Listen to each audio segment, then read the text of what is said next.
नगर निकाय चुनाव का बिगुल बज चुका है।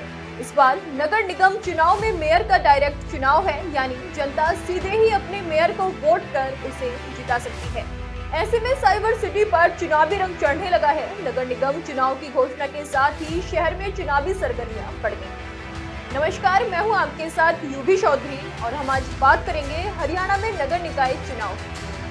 हरियाणा में नगर निकाय चुनाव की घोषणा के साथ ही चुनावी सरगर्मी तेज हो गई है। इस बार नगर निगम चुनाव में मेयर का डायरेक्ट चुनाव होगा, जिससे जनता सीधे मेयर को चुन सकेगी।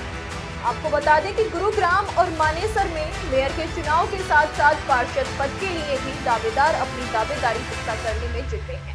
इस चुनाव को विशेष महत्व इसलिए भी है क्योंकि प्रदेश में भाजपा की जीत की हैट्रिक पर सत्ता छीनी हुई है और कई बड़े नेताओं की साख दांव पर लगी है।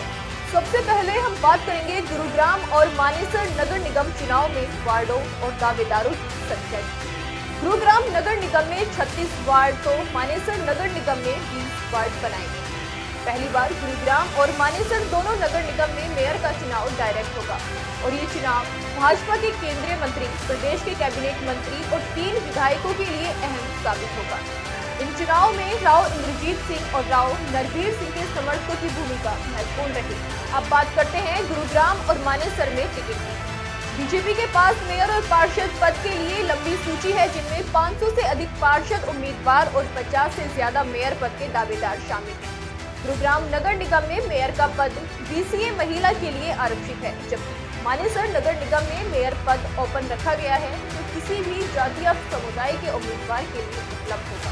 अगर बात करें गुरुग्राम में मेयर पद के दावेदार की, तो गुरुग्राम में मेयर पद के लिए महिला मोर्चा की प्रदेश अध्यक्ष उषा प्रियदर्शनी, भाजपा नेता प्रवीण वशिष्ठ की बहू शीतल स्वामी और भाजपा के पूर्व जिला अध्यक्ष तिलक राज मल्होत्रा की पत्नी राजरानी मल्होत्रा भी दावेदारी कर रहे हैं। वहीं अगर बात करें मानेसर में मेयर पद के दावेदार की, तो मानेसर नगर निगम का ये पहला चुनाव है और यहाँ मेयर पद के लिए कई दावेदार मैदान में हैं। इनमें भाजपा से सर्वोच्च संगठन के अध्यक्ष सुंदर लाल यादव, राव इंद्रजीत के समर्थक वीरेंद्र सिंह हबलू और राव नरवीर के समर्थक देवेंद्र सिंह शिभोपुर शामिल हैं। इसके अलावा मानेसर में कुछ निर्दलीय उम्मीदवार भी चुनावी मैदान में उतरने की तैयारी कर रहे हैं, जिनमें डॉक्टर इंद्रजीत यादव और डॉक्टर जय सिंह नंबरदार का नाम शामिल है। अब हम बात करेंगे मतदाताओं की संख्या और मतदान की। गुरुग्राम में 8,97,905 मतदाता मेयर का चुनाव करेंगे, जबकि मानेसर में 1,31,757 मतदाता हैं। गुरुग्राम में कुल 721 पोलिंग बूथ और मानेसर में 69 पोलिंग बूथ बनाए गए हैं।